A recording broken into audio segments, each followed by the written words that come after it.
사랑하는 성도 여러분, 안녕하십니까? 즐거운 연휴가 시작되는 이날에 성전을 찾아주신 우리 성도 여러분들을 진심으로 환영합니다. 오늘 이 설날을 주음한 3일 기도의 시간을 통해서 특별한 하나님의 은혜와 응답이 풍성한 기도의 시간이 되기를 원합니다.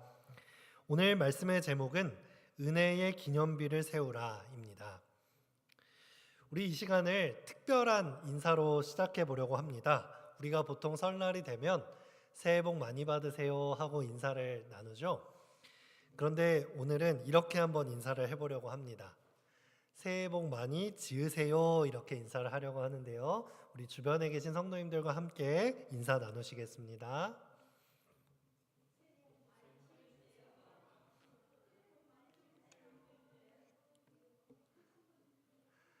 네, 새해 복 많이 지으시는 올 2025년 되셨으면 좋겠습니다.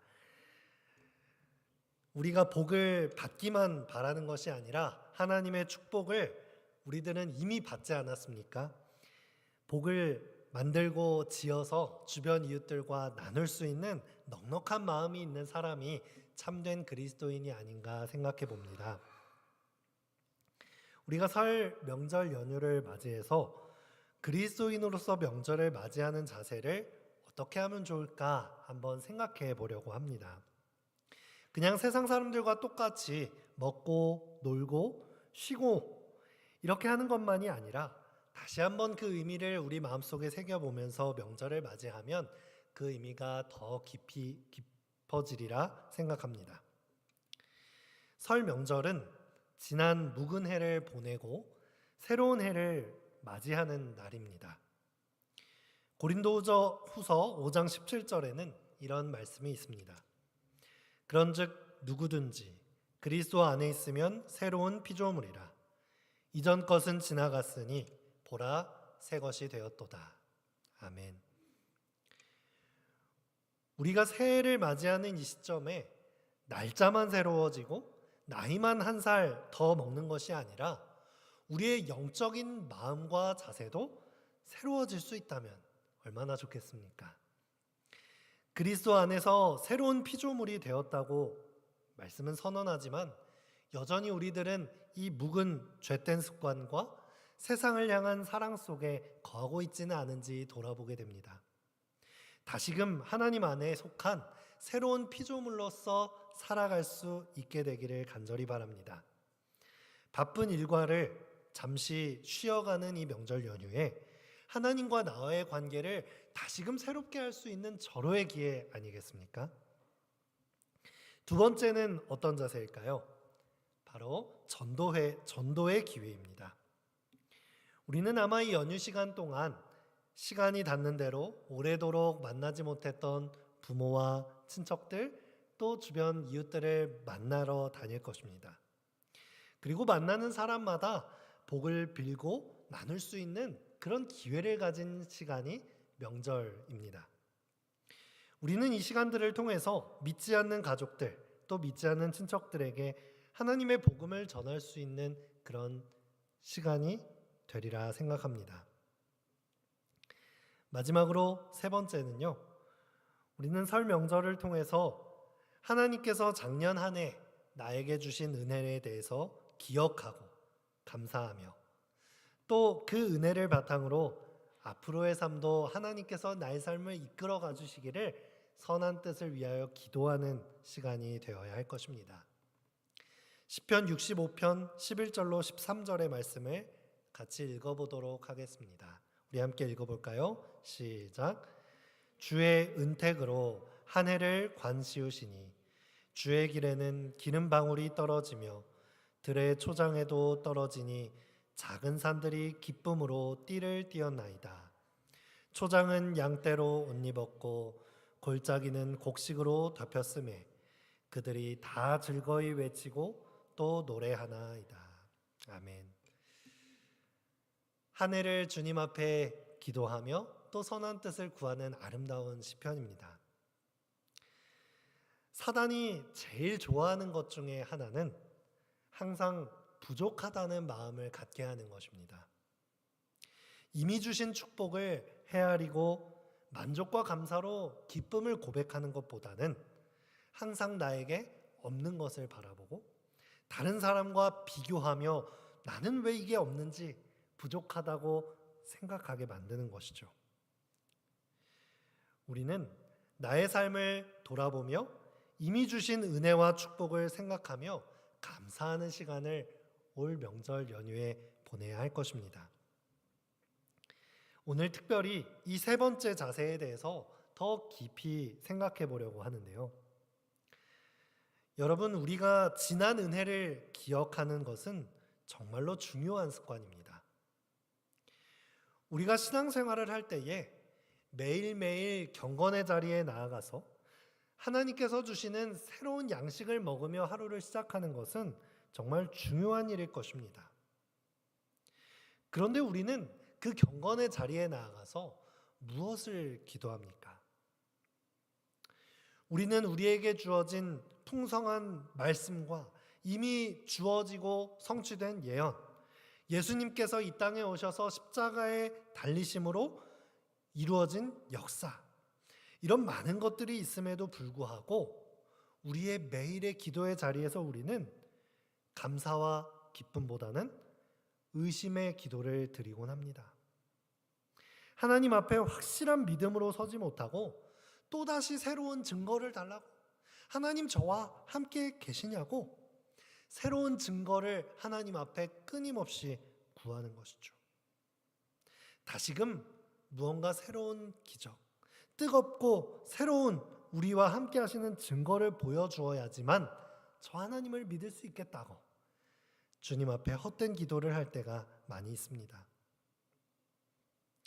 사실 우리가 지금 이 예배의 자리에 앉아 있을 수 있는 것 자체가 우리에게 이미 놀라운 기적이 일어나고 있다는 사실입니다. 이 죄악 세상을 살아가면서 복음을 알게 된 것, 그것은 기적 아니겠습니까? 죽음이 아닌 영혼을 바라보며 살아갈 수 있는 특권과 하늘 소망을 가지고 살아갈 수 있다는 것은 하나님의 놀라운 부르심인 것입니다. 그런데 우리는 이미 주어진 은혜에 감사하기보다는 하나님의 존재에 대해서 늘 의심의 싹을 틔우면서 하나님 앞에 의심의 기도를 드리는 것입니다. 여러분, 우리가 전통적으로 이 설날을 지낼 때에 무엇을 하나요?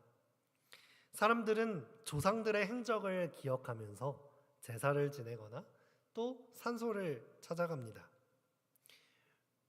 왜 그럴까요? 그것은 사람들이 지난 역사를 기억하기 위함입니다.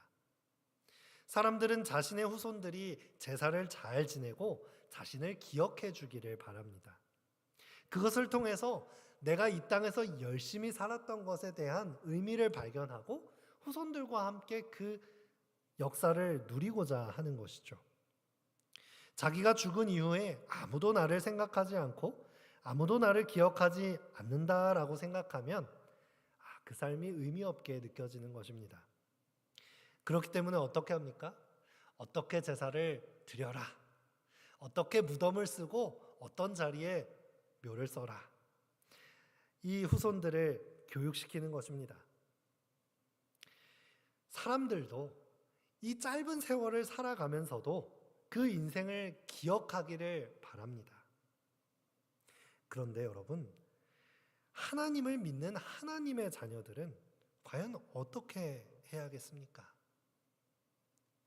때로 우리는 사람들이 이 조상신에게 바라는 복을 비는 마음보다 더 부족한 마음으로 하나님 앞에 기도할 때가 있는 것 같습니다. 하나님의 자녀들은 하나님의 은혜를 기억하고 그것을 기념해야 합니다. 그것을 예배해야 합니다. 우리는 어찌하여 은혜를 기억하고 하나님 앞에 예배하는데 게으를까요? 하나님께서는 우리 삶을 인도하십니다. 창조 때부터 지금까지, 그리고 앞으로 재림의 날까지 우리를 선하게 인도하시는 하나님의 역사하심이 우리에게 늘 있음을 기억해야 하는 것입니다. 설에 가족들과 함께 또 자녀들과 함께 긴 이동을 한다면 특별히 우리 조상들 중에서 믿음의 조상들이 있다면 그 행적을 돌아보고 얘기 나누시기를 바랍니다. 오랜만에 만나서 우리의 입 앞까지 잔소리가 가득 차오르기도 합니다. 왜 취업은 못하니? 결혼은 언제 하니? 잔소리를 마구 하고 싶지만 우리가 부족함을 바라봐야겠습니까? 아니죠. 이미 주신 축복을 기억하고 은혜에 감사하는 것입니다. 우리 가족을 여기까지 인도하신 하나님의 은혜를 함께 고백할 수 있다면 얼마나 기쁠까요? 내가 어떻게 하나님을 믿기 시작했는지, 또 우리의 조부모님들께서는 이 역사 속에서 어떻게 신앙을 하셨는지 그 이야기를 나누는 시간은 정말 중요한 일일 것입니다. 이러한 이야기들이 후손들에게 전해질 수 있다면 그 이야기는 아마 어떤 성경 말씀보다도 더 깊이 그 삶을 이끌어주는 신앙의 방향키가 될 것입니다. 우리 가족만이 하나님과 함께한 이 역사와 추억들이 우리의 삶을 인도해가는 것이죠. 오늘 함께 본문으로 살펴볼 말씀은 여호수아 4장 1절에서 7절의 말씀입니다. 우리 함께 교독으로 읽어보시도록 하겠습니다. 홀수절은 제가 읽고 짝수절은 성도님들께서 읽어주시면 감사하겠습니다. 그 모든 백성이 요단을 건너가기를 마침에 여호와께서 여호수아에게 말씀하여 이르시되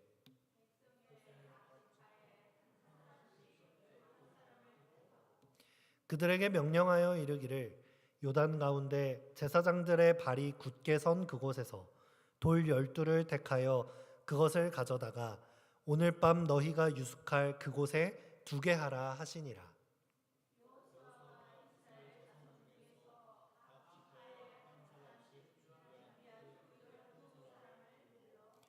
그들에게 이르되 요단 가운데로 들어가 너희 하나님 여호와의 궤 앞으로 가서 이스라엘 자손들의 지파 수대로 각기 돌 한 개씩을 가져다가 어깨에 매라.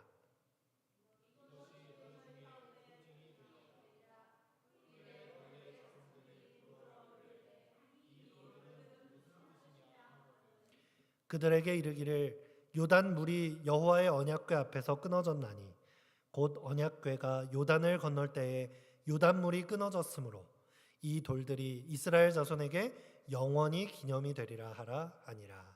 아멘. 하나님께서 오늘 말씀 속에서 어떤 일을 하셨나요?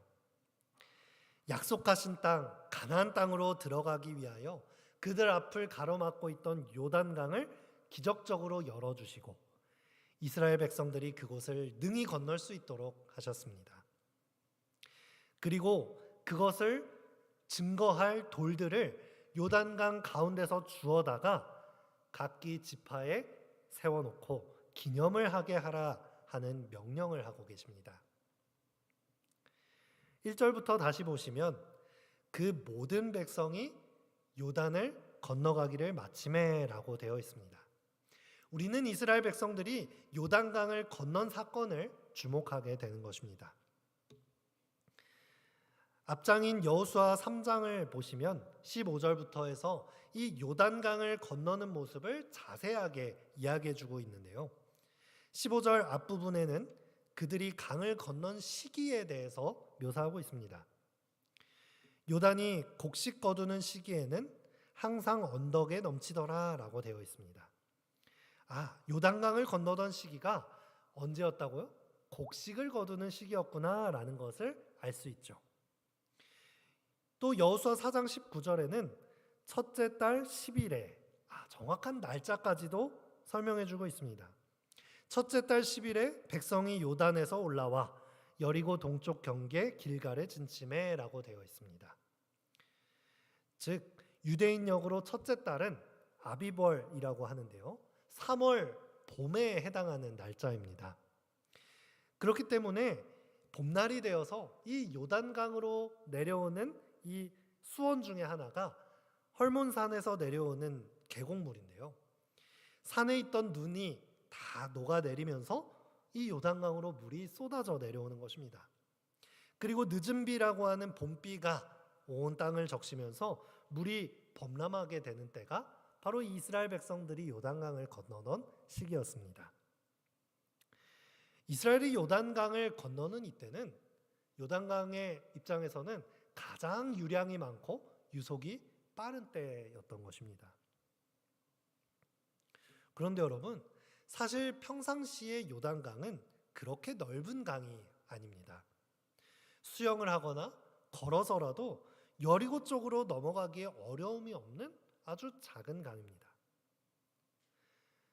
사람들이 만약에 이 강 건널 계획을 세웠다면 당연히 이렇게 유량이 적고 유속도 느린 건기대를 잡았겠죠. 하지만 하나님께서는 일부러 사람의 능력으로는 이 강을 건널 수 없을 때, 불가능할 때에 요단강을 건너게 하시는 것입니다. 누구나 물이 말라서 쉽게 건널 수 있을 때가 아니라 오직 하나님의 역사가 있어야지만 이 강을 건널 수 있도록 하신 것입니다. 이스라엘 백성들이 이 약속의 땅을 건너는 이 시점에 하나님의 인도하심과 역사하심을 강하게 경험하기를 바랬을 것입니다. 그리고 이스라엘 민족이 가나안 땅으로 입성하는 것을 주목하고 있는 가나안 백성들이 여호와 하나님께서 살아계시는구나, 이것을 다시 한번 바라보면서 회개할 수 있는 기회를 마지막까지 주시는 것이죠. 여러분, 때로 우리는 이 요단강과 같은 고난을 만나게 됩니다. 우리가 삶을 살아가다 보면 죄악 세상이기 때문에 당연히 고난을 만날 수밖에 없습니다. 하지만 우리는 우리에게 다가오는 고난을 분별할 필요가 있습니다. 우리에게 다가오는 고난의 종류가 두 가지가 있는데요. 첫 번째는 나의 죄 때문에 만나는 고난입니다. 하나님께서는 이미 우리에게 선한 길을 예비해 두셨습니다. 그런데 우리는 어떻게 합니까?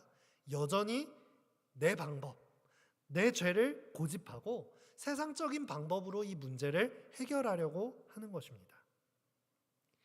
하나님이 예비하신 길이 아니라 내가 선택한 죄의 길은 걸림돌이 되어서 고난이 되는 것입니다. 이스라엘 백성들은 사실 가나안 땅을 코앞에 두고도 40년 동안이나 광야를 방황했습니다. 11일이면 애굽에서부터 가나안 땅까지 가서 요단강을 건너서 가나안 땅으로 들어가면 되는 것이죠. 하지만 이스라엘 백성들은 끝까지 하나님을 신뢰하지 않았고 끝까지 자신의 방법들을 내세우면서 가나안 땅으로 들어갈 준비를 하지 못한 것입니다. 스스로 선택한 죄의 길이 40년 동안이나 광야를 방황하게 하는 고난의 길을 걷게 한 것이죠. 우리가 하나님을 믿는다고 하면서도 계속 이 세상의 미련을 못 버리고 고집한다면 우리는 바로 이런 이스라엘 백성과 같은 모습이 되어버리는 것입니다. 죄를 단호하게 버리고 하나님께서 가라신 길을 선택함으로 우리는 고난을 극복해야 할 것입니다. 하지만 또 다른 고난이 있습니다. 또 다른 고난은 내가 죄를 선택하고 있지 않고 하나님의 뜻을 따라 믿음의 길을 걷고 있을 때에 만나는 고난입니다. 이때에 당면한 고난은 다시 한번 믿음의 용기를 가지고 하나님의 뜻을 선택한다면 하나님의 역사하심을 경험할 수 있는 놀라운 기회가 눈앞에 있음을 우리는 다시 한번 기억하게 되시기를 바랍니다. 눈앞에 가나안을 두고 뒤돌아서지 마시고 하나님의 약속의 역사하심을 바라며 마음속에 다시 한번 말씀의 법궤를 장착하고 고난 한가운데로 발걸음을 내딛게 되시기를 바랍니다. 나의 방법과 세상의 방법을 포기할 준비를 마치셨다면 다시 한번 하나님을 의지하고 하나님의 역사하심과 기적을 행하신다는 것을 기억하면서 믿음의 용기를 가지고 고난에게 발걸음을 내딛기를 바랍니다. 하나님께서는 그러한 기적을 지금 이스라엘 백성들에게 보여주고 계신 것입니다. 여호수아 3장 15절부터 있는 이 요단강 건너는 모습을 다시 한번 살펴보도록 하겠습니다. 요단이 곡식 거두는 시기에는 항상 언덕에 넘치더라. 궤를 맨 제사장들이 발이 물가에 잠기자 곧 위에서부터 흘러내리던 물이 그쳐서 사르단에 가까운 매우 멀리 있는 아담성읍 변두리에 일어나 한 곳에 쌓이고 아라바의 바다 여매로 향하여 흘러가는 물은 온전히 끊어지매 백성이 여리고 앞으로 바로 건널세. 여호와의 언약궤를 맨 제사장들은 요단 가운데 마른 땅에 굳게 섰고 그 모든 백성이 요단을 건너기를 마칠 때까지 모든 이스라엘은 그 마른 땅으로 건너갔더라. 아멘. 우리의 고난의 길을 이렇게 놀라운 방법으로 헤쳐나가게 해주실 하나님을 이 시간 믿으십니까? 아멘입니다.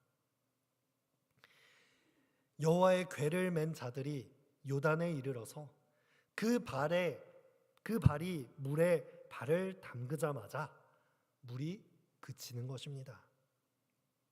그런데 여러분, 이 물이 그쳐지는 방법을 한 번 더 자세히 주목해 주시기 바랍니다.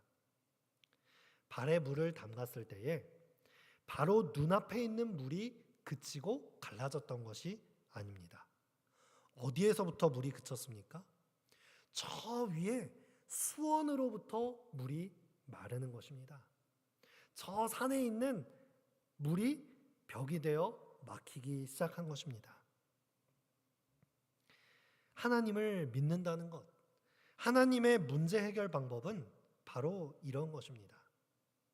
단지 내 눈앞에 있는 문제만 단편적으로 해결되는 것이 아니라 문제의 근원을 해결하시는 것이 하나님의 문제 해결 방법입니다.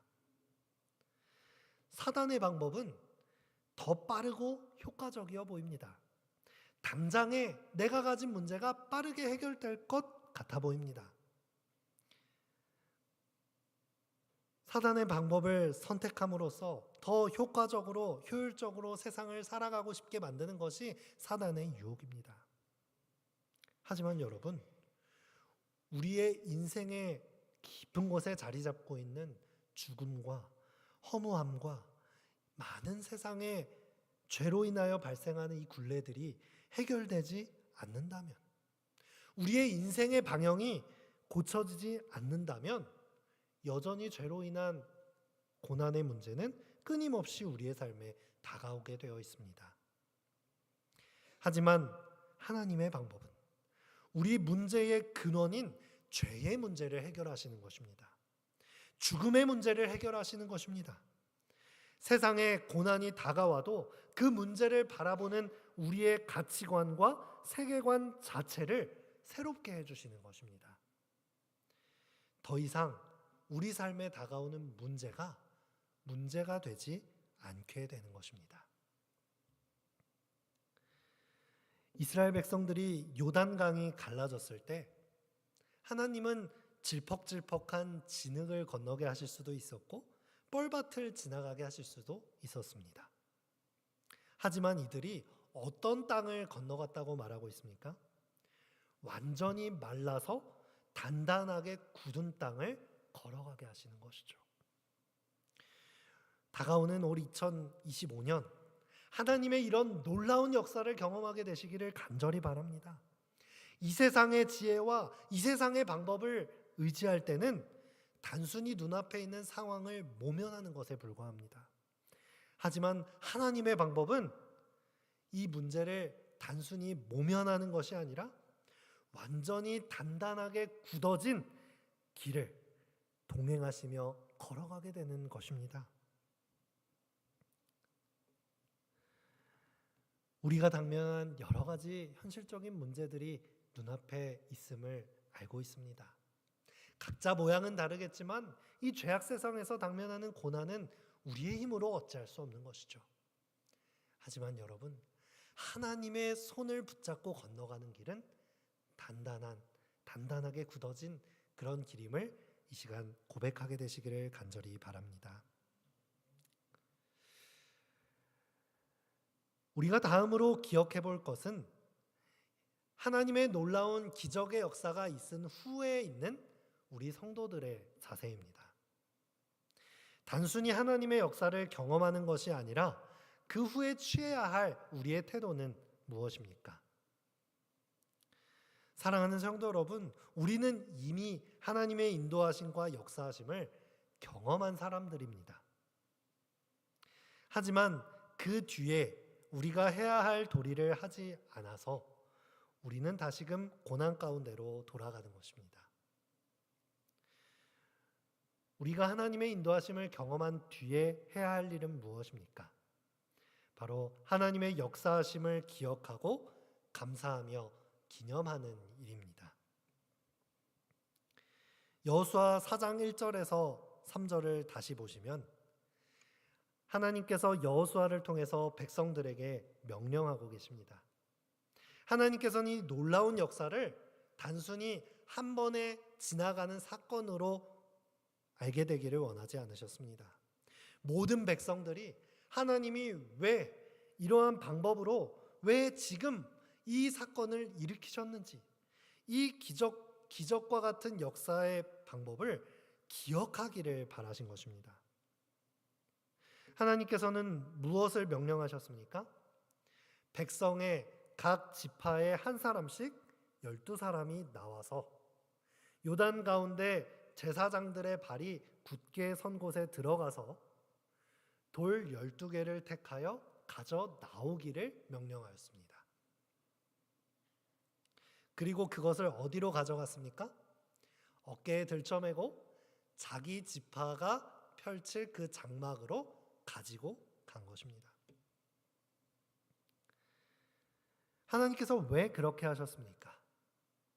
그냥 내 앞에 문제가 해결됐구나 하고 좋아하고 끝나는 것이 아니라 그 현장에서 하나님의 역사하심을 증거하는 그 돌들을 가져다가 하나님께서 기적을 행하시고 우리에게 역사하시는 이 인도하심을 기억하고 기념하기를 명령하신 것입니다. 우리는 때때로 하나님을 믿는 믿음을 나의 삶으로 가져오지 못하는 경우가 있습니다. 교회에서는 말씀 속에서 은혜를 받고 사람들과 뜨거운 교제를 나누고, 교회에서는 사역을 하면서 하나님의 축복을 누리면서도 발견하면서도 삶의 터전으로 돌아가서는 전혀 다르게 살아가는 것입니다. 세상과 별반 다르지 않게 살아가는 경우가 많이 있습니다. 신앙 따로 내 삶 따로 살아가는 것이죠. 하지만 하나님의 인도하심과 역사를 하나님께서는 우리가 유숙하고 있는 그 삶의 터전으로 가져오기를 명령하고 계십니다. 단순히 교회 안에서만 은혜를 누리고 안에서만 사역하는 것이 아니라 그것을 통해서 나의 삶이 변화되기를 기대하고 계시는 것입니다. 하나님은 우리에게 일부러 그것을 기억하고 기념하라고 하십니다. 여러분, 우리는 왜 그 역사가 일어난 그때에 돌을 취해다가 증거를 삼아야 합니까? 제사장들이 굳게 섰던 그 마른 땅은 그들이 나오자마자 다시 원상복귀됩니다. 법궤를 가지고 있는 그 제사장들의 발이 떼어지자마자 다시금 강물이 거세게 흘러가면서 건너갈 수 없는 강이 되어버립니다. 그때가 지나가면 우리는 그곳에서 그 증거가 되는 돌들을 가져 나올 수가 없어요. 하나님의 역사하심을 경험한 그때에 우리는 증거의 돌들을 취해서 내 마음속에 내 삶의 중심에 기념비를 세워야 하는 것입니다. 우리는 수도 없이 경험합니다. 우리가 이제까지 살아가면서 얼마나 많은 하나님의 인도하심을 경험했습니까? 때로는 하나님 앞에 얼마나 감사함으로 많은 제물을 드리고 뜨거운 눈물을 흘리며 하나님 앞에 기도하였습니까? 하지만 그럼에도 불구하고 우리는 매번 그것들을 까먹습니다. 금세 물에 휩쓸려 가듯이 아무것도 아닌 것처럼 세상살이에 바쁘게 살아가 버립니다. 우리의 죄된 본성은 그럴 수밖에 없습니다. 우리는 또다시 요단강을 만나면 또 까먹습니다. 또 두렵고 또 걱정하는 것이죠. 그렇기 때문에 우리는 기억해야 합니다. 우리를 인도하시고 우리의 삶을 이끄시는 하나님을 경험했다면 막바로 그곳에서 나에게 말씀하시는 그 하나님의 음성과 나와 함께 하시는 그 하나님을 기억하고 내 마음속에 기념비를 세우고 하나님께 감사를 표현하고 다시는 물에 휩쓸려 가지 않도록 단단히 붙들어 매야 하는 것입니다. 고난이 닥쳐올 때마다 다시금 새롭게 하나님 제발 이 고난을 건너가게 해주세요. 이 고난을 건너가게 하지 않으시면 저 하나님 다시 믿지 않습니다.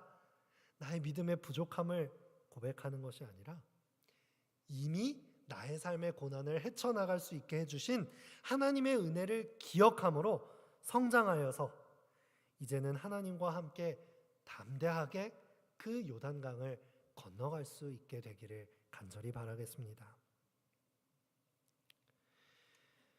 이스라엘 백성들은 하나님의 말씀에 순종합니다. 요단강의 마른 땅 가운데서 돌을 가져다가 어깨에 들쳐매고 자신의 장막들에 가져가게 됩니다. 여리고 앞에 가나안 땅 전쟁을 준비하면서 그 돌들을 세우고 전쟁을 준비했을 것입니다. 그들의 마음은 하나님께서 인도하시는 확신으로 가득 찼을 것입니다. 저는 여기서 6, 7절의 말씀을 다시 한번 집중해서 보기를 원합니다. 우리 함께 6절과 7절의 말씀을 함께 읽어보도록 하겠습니다. 시작. 이것이 너희 중에 표징이 되리라. 후일에 너희의 자손들이 물어 이르되 이 돌들은 무슨 뜻이냐 하거든 그들에게 이르기를 요단물이 여호와의 언약궤 앞에서 끊어졌나니 곧 언약궤가 요단을 건널 때에 요단물이 끊어졌으므로 이 돌들이 이스라엘 자손에게 영원히 기념이 되리라 하라 하니라. 하나님께서 이 돌들을 가져다가 기념비로 세우라 하신 것은 단순히 나 자신만의 신앙을 위한 것은 아니었습니다. 단순히 그때의 문제 해결만을 위한 것이 아니었던 것입니다.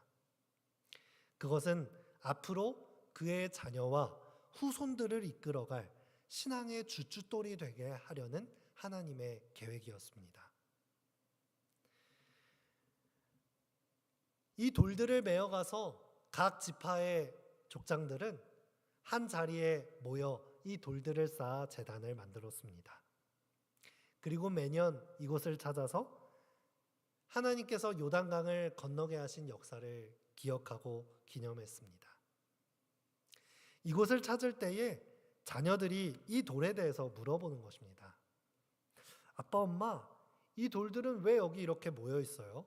왜 이렇게 12개의 큰 돌이 한 자리에 모여 있는 거예요? 그러면 부모들은 설명해 주는 것이죠. 하나님께서 우리의 민족의 발걸음을 어떻게 인도하였는지, 삶 속의 문제들을 만났을 때 어떻게 구원하셨는지, 하나님은 우리의 어떠한 인도자가 되시는지 자녀들에게 설명해 주는 것입니다. 그렇게 설명할 때에 자녀들은 부모가 만났던 살아있는 하나님을 그 마음속에 세워진 기념비를 바라보면서 하나님을 만나게 되는 것입니다. 그리고 결국엔 그들이 고난 앞에 섰을 때에 하나님을 떠올리고 자신의 기념비를 세울 수 있는 경험을 하게 되는 것입니다. 그런데 문제는 먼저 복음을 받은 부모가, 우리들이 마음속에 기념비 세우는 일을 하지 않는다는 것입니다.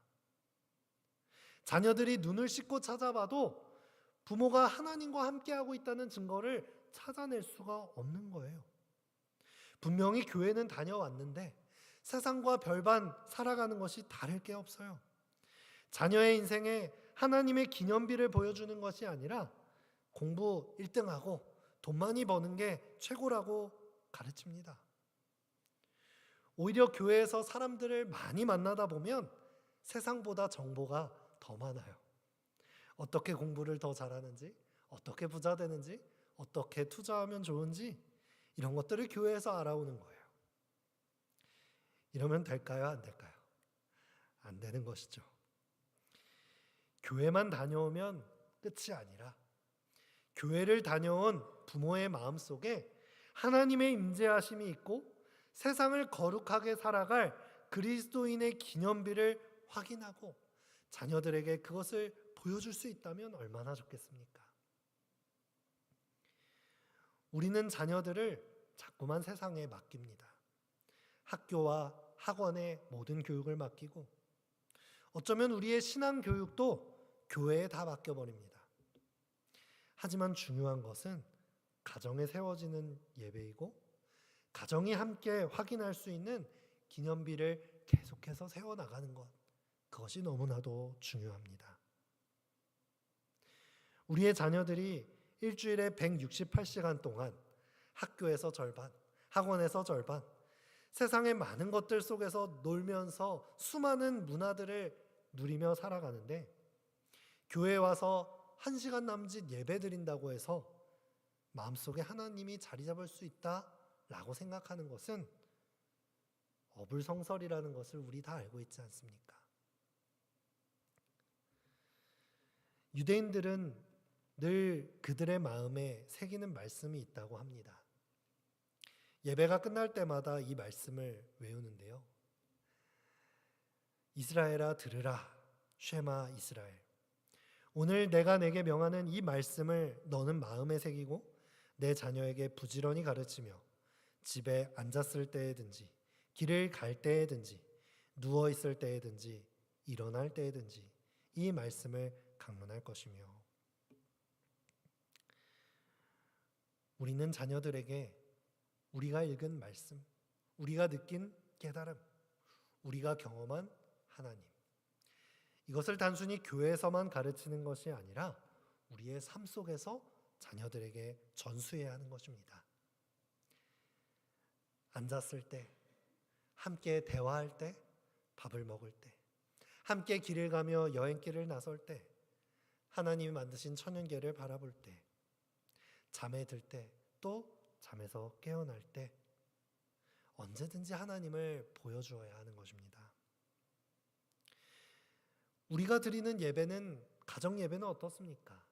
그냥 주입식으로 말씀을 한번 읽고 마치는 것으로 끝나지는 않으시나요? 어떤 행동 양식으로서 신앙을 주입하고 계시지는 않으신가요?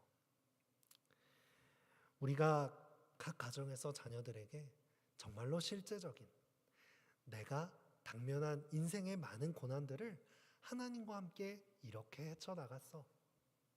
지금도 늦지 않았습니다. 지금 내가 당면한 문제를 하나님께 기도하는 모습을 보여주는 것입니다. 자녀들의 머리맡에서 그들이 고민하고 있고 그들이 당면하고 있는 고난을 위해 머리에 안수하며 기도하는 것입니다.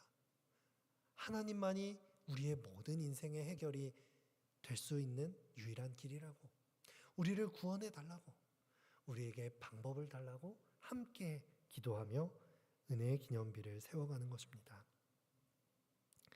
사랑하는 성도 여러분, 오늘 말씀을 마무리하겠습니다. 우리는 오늘 설 명절을 통해서 생각해 봐야 할 그리스도인의 자세에 대해서 생각해 보았습니다. 우리는 하나님의 인도하심과 은혜를 기억해야 합니다. 세상의 거친 물살에 휩쓸려 가지 않도록 단단히 말씀 위에 기념비를 세워야 합니다. 그것은 먼저 나의 신앙을 위하여 꼭 필요한 일입니다. 우리는 그 은혜를 기억함으로 다음에 다가올 고난을 헤쳐나갈 수 있는 것입니다. 또한 우리가 은혜를 기억하는 일은 나에게뿐 아니라 후손에게도 신앙이 전수될 수 있는 비결이라는 것을 말씀드렸습니다. 내가 세운 기념비를 통해 후손들도 하나님을 만나고 바라볼 수 있도록 하는 것입니다. 이번 명절에 이제까지 우리의 삶을 인도해 주신 하나님의 인도하심을 다시 한번 떠올리고 기억하게 되시기를 간절히 바라며 오늘 말씀을 마치겠습니다. 우리 이 시간 함께 기도하는 시간 갖도록 하겠습니다. 오늘의 말씀이 내 삶에 열매 맺을 수 있도록 설 연휴 안전한 이동과 가족들과의 만남을 위해 환우들의 회복을 위해 2025년 우리 교회에서 펼쳐질 선교 사업을 위해 그리고 각자의 기도 제목을 위해 간절한 마음으로 기도하겠습니다.